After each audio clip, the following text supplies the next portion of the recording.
برادران ملت اسلامیہ، السلام علیکم ورحمۃ اللہ وبرکاتہ۔ الحمد للہ الحنان المنان الذي خلق الإنسان وعلمه البيان، والصلاة والسلام على رسوله سيد الإنس والجان وعلى آله وأصحابه ذوي الخير والإحسان، أما بعد فأعوذ بالله من الشيطان الرجيم، بسم الله الرحمن الرحيم۔ إن الله لا يغير ما بقوم حتى يغيروا ما بأنفسهم، وإذا أراد الله بقوم سوءا فلا مرد له، صدق الله مولانا العظيم۔ بارگاہ رسالت مآب صلی اللہ علیہ وسلم میں درود پاک کا ہدیہ پیش کریں۔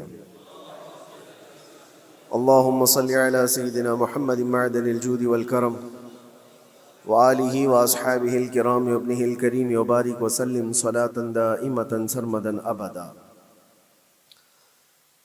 حالات زمانہ کے اعتبار سے اور ہماری حالتوں کے اعتبار سے ایک بہت ہی عمدہ شعر ہے جو بالکل صادق آتا ہے۔ قوت فکر و عمل پہلے فنا ہوتی ہے، قوت فکر و عمل پہلے فنا ہوتی ہے جب کسی قوم کی شوکت پہ زوال آتا ہے۔ یوں ہی کوئی قوم نہیں مرتی، کسی قوم کے اوپر زوال آتا ہے تو سب سے پہلے اس قوم کے اندر سوچنے سمجھنے کی صلاحیت ختم ہو چکی ہوتی ہے، تب جا کر کے زوال آتا ہے۔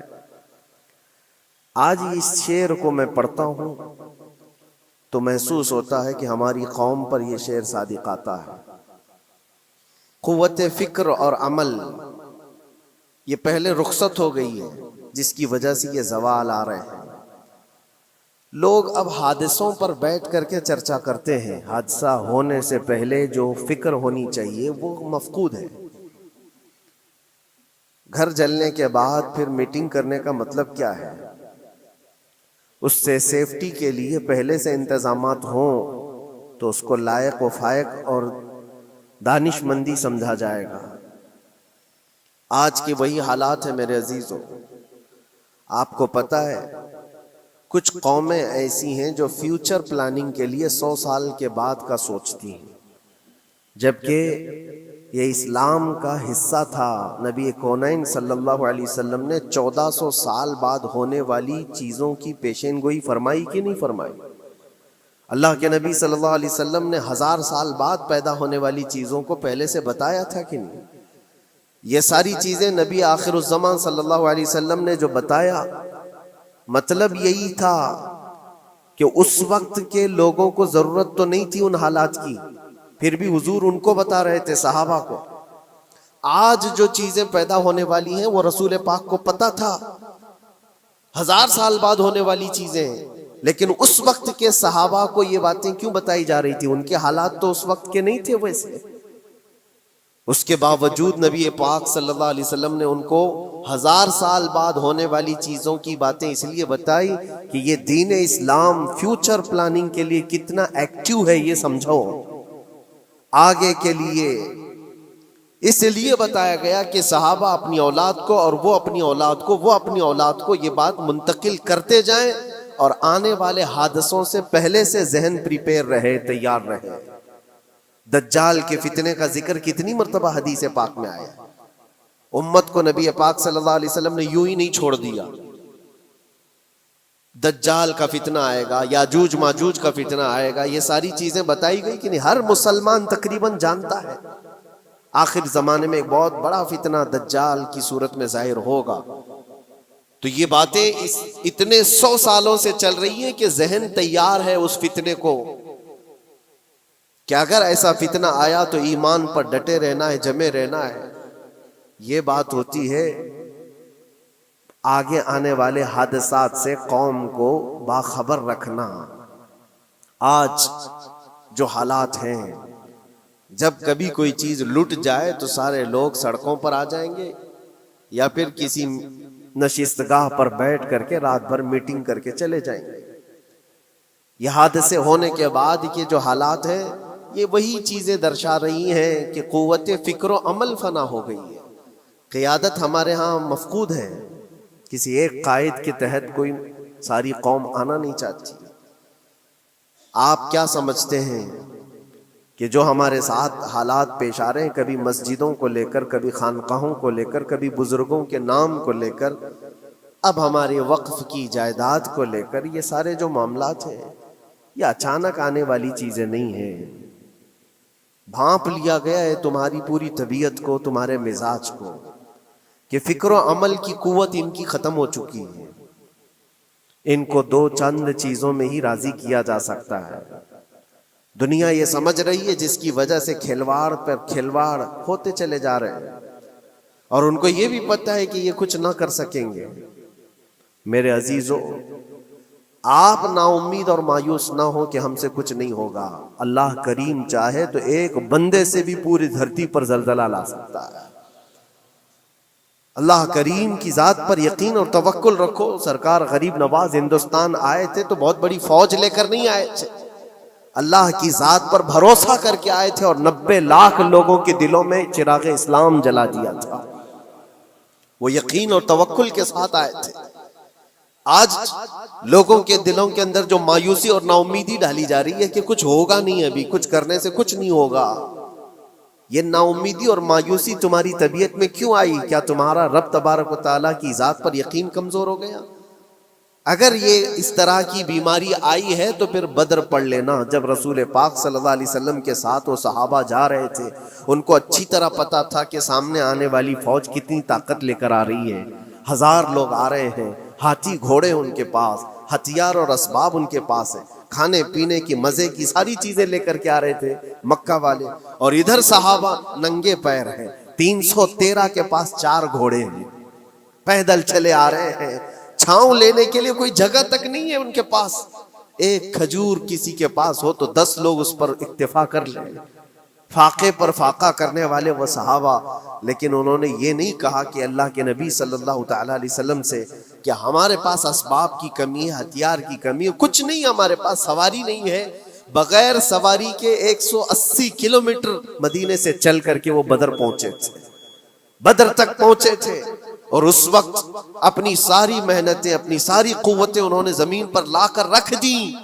پھر بدر کے میدان میں جب پہنچے تب اللہ کریم کی بارگاہ میں دعا کیا تھا میرے مصطفیٰ نے، اے اللہ اگر اس نہتی قوم کو تو نے فتح نہیں دی تو پھر قیامت تک اس روئے زمین پر سجدہ کرنے والا کوئی نہیں ہوگا. یہ محبوبانہ انداز تھا میرے مصطفیٰ کا. وہ دعا مدینے میں بیٹھ کر کے بھی تو کر سکتے تھے. 180 کلومیٹر دور اتنی مصیبت میں دھوپ میں چل کر کے جانے کی کیا بات تھی؟ ننگے پیر صحابہ گئے ہیں، فاقے پر فاقہ کیے ہوئے. وہ مدینے میں بیٹھ کر دعا کرتے تو کیا رحمت للعالمین کی دعا قبول نہیں ہوتی؟ لیکن مصطفیٰ کریم صلی اللہ علیہ وسلم نے یہ مزاج دیا ہے، پہلے فکر و عمل میدان میں لاؤ پھر دعا کرو، اللہ کی مدد آتی ہے. یہاں ہم بیٹھ کر کے یہیں سے دعا کرتے ہیں، کچھ کرنا نہیں ہے، بدلنا نہیں ہے، اور فکر و عمل کو لانا نہیں ہے. تو پھر صرف یہاں بیٹھ کر کے دعا کرنا، یہ تو میرے عزیزوں عورتوں کو اس سے ذمہ داری دی گئی ہے کہ تم میدان عمل میں آ نہیں سکتی، تم اپنے گھروں سے دعا کرو اپنے بھائیوں کے لیے. لیکن یہ کام تو اب سارے مردوں نے بھی لے لیا ہے. بہرحال قوت فکر و عمل پہلے فنا ہو جاتی ہے جب کسی قوم کی شوکت پہ زوال آتا ہے. آج یہ جو سارے معاملات ہم دیکھ رہے ہیں، اس کی ایک خاص وجہ میں آپ کو بتانا چاہتا ہوں. آج سے تقریباً 8-9 سال پہلے میرا ایک بیان بھی ریکارڈ موجود ہے، کافی دنوں تک وہ چلتا رہا. میری اپنی بات نہیں تھی. سراج الامہ امام غزالی رحمۃ اللہ تعالی علیہ انہوں نے لکھا تھا کہ امت پر اگر ایک ایسا وقت آ جائے جب ان کے سامنے ان کے نبی کو گالیاں دی جا رہی ہیں اور امت کچھ نہ کرے، تو پھر وہ انتظار کرے کہ عنقریب وہ وقت بھی ان کے اوپر آنے والا ہے جب ان کی ماؤں، بیٹیوں اور سب عزتوں کو بازار میں نیلام کیا جائے گا اور یہ کچھ نہیں کر سکیں گے. وہ دن آ جائیں گے. بیسک وجہ وہاں سے شروع ہوئی کہ لوگ اپنے عیش و عشرت میں کچھ کمی نہ کر سکے، بارگاہ مصطفیٰ صلی اللہ علیہ وسلم کی گستاخیاں کھلے عام ہوتی رہیں، اور اس پر ہم لوگ جس طرح کے حالات دیکھتے رہے۔ بہت سارے لوگ تو مجھ کو یہ کہتے تھے، مجھ سے یہ کہتے تھے، کیا ضرورت ہے آپ کو بولنے کی، حالات دیکھ نہیں رہے آپ؟ ظالمو، تم کو اگر کوئی چھوٹی سی ماں کی گالی دے دے تو تم بپھر جاتے ہو اور اس کے اوپر آسمان توڑنے کی بات کرتے ہو، اور ہم اپنے نبی پاک صلی اللہ علیہ وسلم سے کروڑوں ماؤں سے زیادہ محبت کرتے ہیں۔ اس رسول پاک صلی اللہ تعالی علیہ وسلم پر کوئی بھونکتا رہے اور اس کا جواب نہ دو، تم یہ کہتے ہو مصلحت ہے، حالات ایسے ہیں یہ، تو پھر اپنا یہ لباس بدل دینا چاہیے، اپنا نام بدل دینا چاہیے۔ پھر اس دائرہ اسلام میں رہ کر کے مطلب کیا ہے؟ اسی لیے اقبال نے 100 سال پہلے ایک مزاج دیا تھا، ایمان ہے کیا چیز، اسلام ہے کیا چیز؟ تم کیا سمجھتے ہو داڑھی ٹوپی اور جبے کبے کا نام اسلام ہے؟ اسلام کیا ہے؟ اقبال نے کہا تھا کہ بارگاہ مصطفیٰ صلی اللہ تعالی علیہ وسلم کے قدموں تک اپنے آپ کو پہنچا دو، یہی دین ہے، یہی دین ہے۔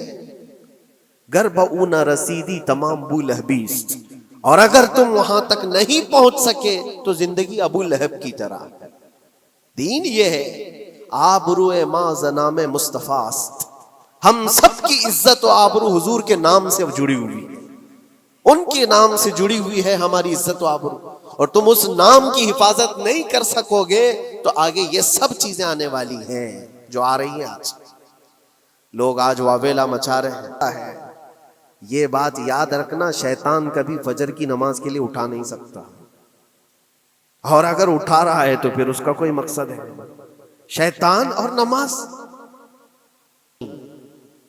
آج سکتہ ان کے پاس ہے، طاقت ان کے پاس ہے، حکومت ان کے پاس ہے، ڈپارٹمنٹ ان کے پاس ہے، سب کچھ، جوڈیشری، ہر چیز ان کے پاس ہو، وہ کیا کر رہے ہیں اس سے مجھے مطلب نہیں۔ میں آپ سے یہ پوچھنا چاہتا ہوں، مجھے رہزنوں سے غرض نہیں، تیری رہبری کا سوال ہے۔ تم خیر امت ہو، رسول پاک کی امت میں ہو، تمہاری بھومکا جس کو کہا جاتا ہے، تمہاری یہاں پر زندگی کے معاملات یہ بہت زیادہ اہمیت کے حامل ہیں۔ تم کیسے بن سکتے ہو آج؟ اسی لیے قرآن پاک کی آیت میں نے شروع میں تلاوت کی۔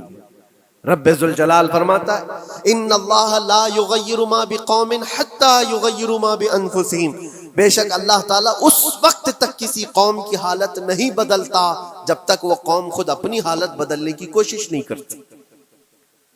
جب تک اپنی حالت بدلنا نہیں چاہتے اس وقت تک اللہ تبارک و تعالیٰ نہیں بدلے گا۔ وَإِذَا أَرَادَ اللَّهُ بِقَوْمٍ سُوءًا فَلَا مَرَدَّ لَهُ، اور اللہ تعالیٰ کا یہ جلال بھرا ارشاد تو سنو، یہ 13ویں پارے کی سورہ رعد کی آیت ہے۔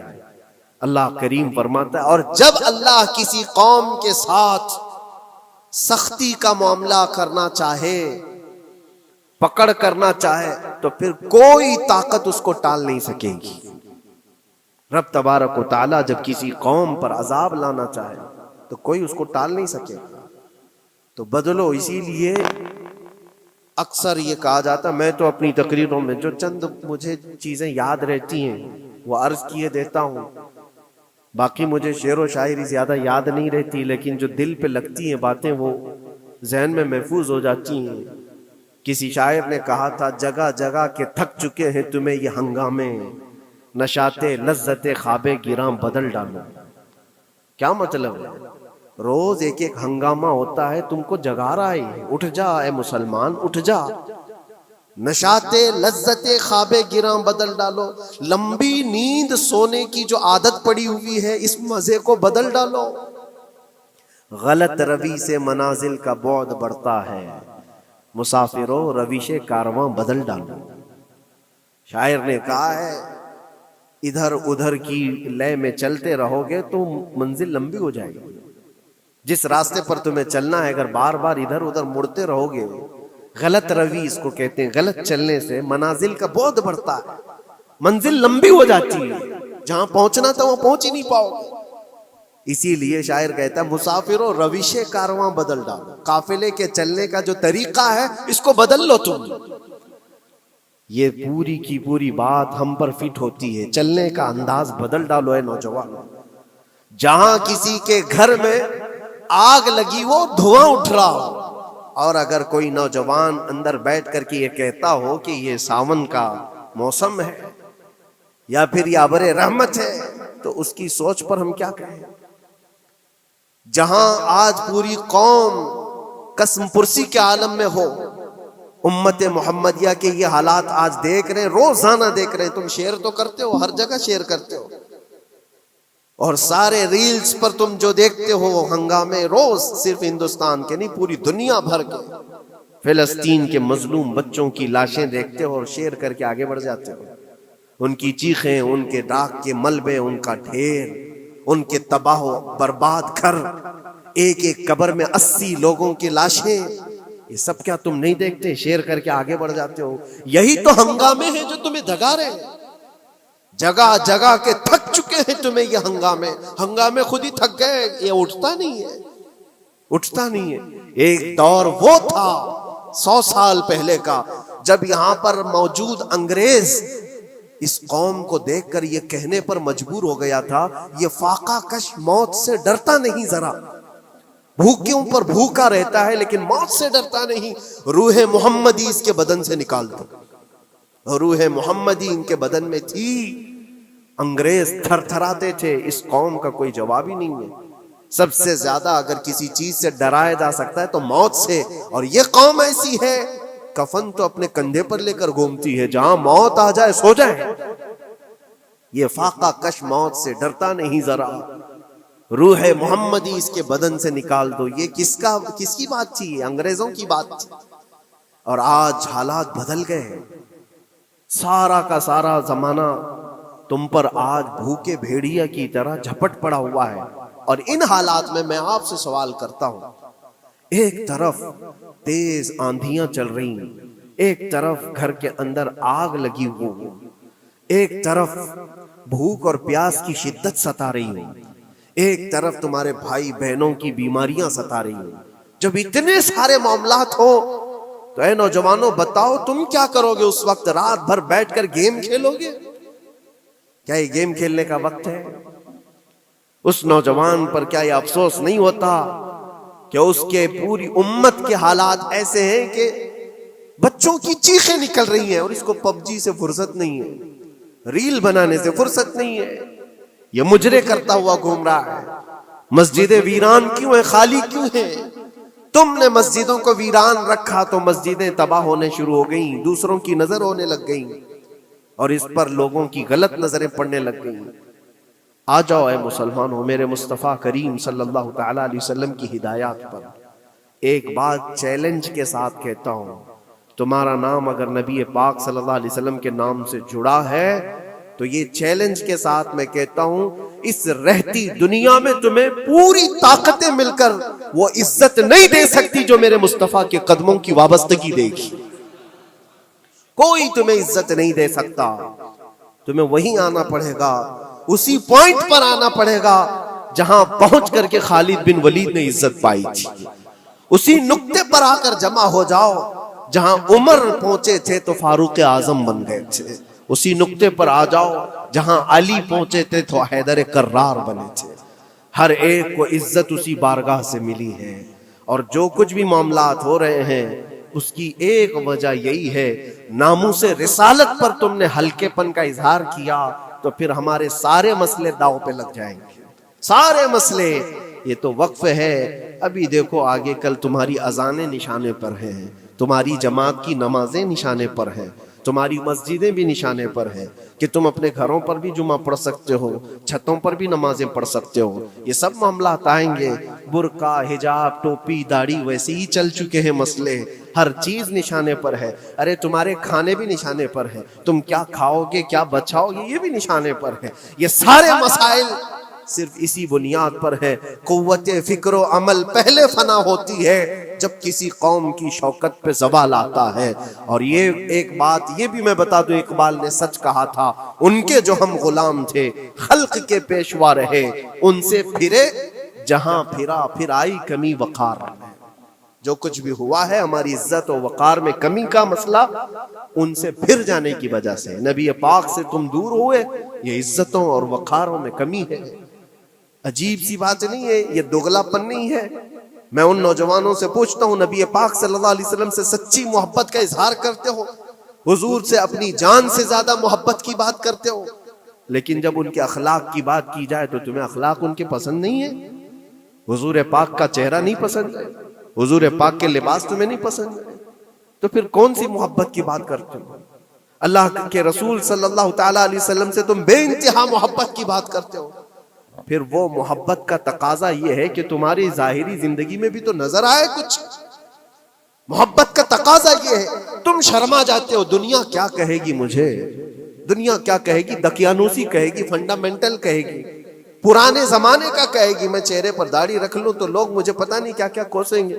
تم نے دنیا کے لیے اپنے آپ کو بدل لیا، یہ نہیں سوچا کہ یہ وہی دنیا ہے جو 4 دن کے بعد میری دوستی کو لات مارے گی اور 4 دن کے بعد مجھے قبر میں رکھ کر کے منو مٹی پر دبا دے گی، اور مجھے جانا تو ہے، پھر قبر میں منہ دکھانا ہے تو اسی مصطفیٰ کو دکھانا۔ جہاں یہ نہیں پہنچ سکتے وہاں رسول پاک ہوں گے، محشر کے میدان میں جہاں کوئی سہارا نہیں ہوگا اس وقت رسول پاک تمہارا ہاتھ پکڑ رہے ہوں گے، اور تم نے ان کا خیال نہیں کیا۔ آ جاؤ اسی نقطے پر، اسی پوائنٹ پر جہاں ہماری کامیابی مضمر ہے۔ میں صرف اور صرف اپنے بیانوں میں یہی چیز عرض کرنا چاہتا ہوں، صرف اتنا چاہتا ہوں، اے نوجوانوں، جس کے نام سے تم آباد ہو اس نام کے ساتھ صحیح معنوں میں جڑ جاؤ، کیونکہ قرآن کا وعدہ ہے وَلَا تَهِنُوا وَلَا تَحْزَنُوا وَأَنْتُمُ الْأَعْلَوْنَ إِن كُنتُم مُؤْمِنِينَ۔ گھبراؤ مت، پریشان مت ہو، تم سب سے زیادہ بلند رہو گے۔ اگر اللہ نے فرمایا ہے تو یہ 100% حق ہے۔ اللہ نے فرمایا ہے تم سب سے زیادہ بلند رہو گے، لیکن آگے رب فرماتا ہے ان کنتم مؤمنین، اگر تم سچے ایمان والے ہو جاؤ۔ اور ایمان کس کو کہتے ہیں؟ لا یؤمن احدکم حتی اکون احب الیہ من والدہ وولدہ والناس اجمعین۔ میرے آقا فرماتے ہیں ایمان اس وقت تک کمپلیٹ نہیں ہوگا جب تک تم اپنے ماں باپ اولاد اور ساری دنیا سے زیادہ مجھ سے محبت نہ کرو۔ یہ ہے، اور اخیر میں یہی کہوں گا، ہر مسئلے کا حل، سارے تمام ایشوز کا خلاصہ، علاج ایک ہی چیز میں ہے کہ محمد سے وفا ہونا ہے۔ تو ہم تیرے ہیں، یہ جہاں چیز ہے کیا، لوح و قلم تیرے ہیں۔ لوگ انتظار میں ہیں، بہت سارے لوگ یہ پوچھتے بھی ہیں ہمیں کیا کرنا چاہیے، ہمیں کیا کرنا چاہیے۔ ظلم پہ ظلم ہوتا جا رہا ہے، ظالم اپنے انجام پر ضرور پہنچیں گے، کیونکہ قرآن میں اللہ کا وعدہ ہے وَسَيَعْلَمُ الَّذِينَ ظَلَمُوا أَيَّ مُنْقَلَبٍ يَنْقَلِبُونَ۔ ان قریب ظالم یہ دیکھ لے گا کہ اللہ اس کو کس پلٹی پر پلٹائے گا، کس کھائی میں گرائے گا، اسے اندازہ بھی نہیں ہوگا، اس کے بنے ہوئے جالوں میں وہ خود پھنسے گا۔ ظالموں کی ایک لمبی تاریخ ہے، اور ان کو بھی پڑھنا چاہیے جو آج ظلم کر رہے ہیں، لیکن تمہارا کردار کیا ہو، اس سلسلے میں جو ہمارے بچے یا نوجوان سوال کرتے ہیں کیا کرنا چاہیے۔ پہلے سب سے پہلی چیز میں یہ کہتا ہوں، جتنا کھو چکے، جتنے جا چکے ہیں، اور جو اب برباد ہوا ہے، اس چیز پر منتھن کرنا، اس چیز پر بیٹھ کر میٹنگ کرنا، اس سے پہلے میں چاہتا ہوں کہ آگے ہونے والے نقصانات سے پہلے اپنے آپ کو بدل لو۔ آگے جو بڑے حادثات آنے والے ہیں، آگے جو بڑی آندھیاں آنے والی ہیں، اس سے پہلے اپنے دروازے ٹھیک کر لو، اپنی زندگیاں سدھار لو۔ جو ہو گیا ابھی، یہ نقصان تو بہت بڑا نقصان ہے امت کا، جو کچھ بھی ہوا ہے، مسجدیں، معبدیں، خانقاہیں، مزارات، اولیاء کی ذات، بزرگوں کے نام، قرآن، اسلام، دین، یہ ساری چیزوں پر جو حملے ہوئے، لیکن آگے چل کر کے تمہارے وجود پر سوال ہوگا، تمہاری نسلوں پر سوال ہوگا، تمہارے علم دین پر سوال، تمہاری محراب پر، تمہارے ممبر پر۔ کل کو دیکھنا یہ آزادی بھی ختم کر لی جائے گی، ممبر سے کوئی کھلے عام بول بھی نہیں سکے گا۔ یہ آج جو ہم بیان کر رہے ہیں، آگے چل کر کے دیکھنا یہ آوازیں بھی بند کر دی جائیں گی کہ کھلے عام کوئی مولوی بول نہ سکے، جو ہم چاہیں وہی بولیں۔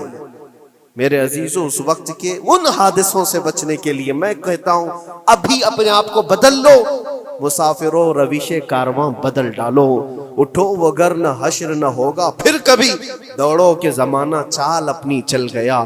اللہ کریم ہم سب کی قوت فکر و عمل پھر سے عطا فرمائے۔ رب تبارک و تعالی ہمیں اتحاد و اتفاق نصیب فرمائے۔ رب تبارک و تعالی دامن مصطفیٰ میں سارے مسلمانوں کو جمع ہونے کی توفیق عطا فرمائے۔ گنبد خضرا کی چھاؤں میں مولا ہمیں عزت و وقار عطا فرمائے۔ رب تبارک و تعالی ظالموں کو جلد ان کے ٹھکانے پر پہنچا دے۔ اے کریم خدا ارحم الراحمین، مولا ہمارے شعائر اسلام کے ساتھ جو کچھ بھی ہو رہا ہے، غیب سے تو مولا مدد کے اسباب پیدا فرما دے۔ ہمارے درمیان مولا قیادت اور سچی قیادت عطا فرما۔ اے کریم خدا ارحم الراحمین، خصوصاً تیرے دربار میں التجا ہے مولا، فلسطین کے نہتے مظلوموں کی غیب سے مدد فرما۔ جبرائیل امین کی تائید انہیں عطا فرما۔ رحمت کے فرشتوں سے ان کی مدد فرما۔ مولا پورا شہر راکھ کے ڈھیر پر ہے، اے کریم خدا خوشیاں دیکھے انہیں زمانہ بیت گیا، مولا ان کے گھروں میں خوشیاں عطا فرما۔ اے اللہ ان بلکتی ہوئی ماؤں کو، ان کی جو گودیں اجاڑ دی گئی ہیں، ان کے گھر جو برباد کیے گئے ہیں، ان کے شہیدوں کو قبول فرما، ان کے زخموں کو مولا تو شفا عطا فرما۔ اے کریم خدا خصوصیت کے ساتھ ان کے، ہمارے اور تیرے دشمنوں کو ہلاک و برباد فرما دے، ان کی زمین ان کے لیے تنگ فرما دے۔ ربنا وآتنا ما وعدتنا على رسلك ولا تخزنا يوم القيامة انك لا تخلف الميعاد برحمتك يا ارحم الراحمين، وآخر دعوانا ان الحمد لله رب العالمين۔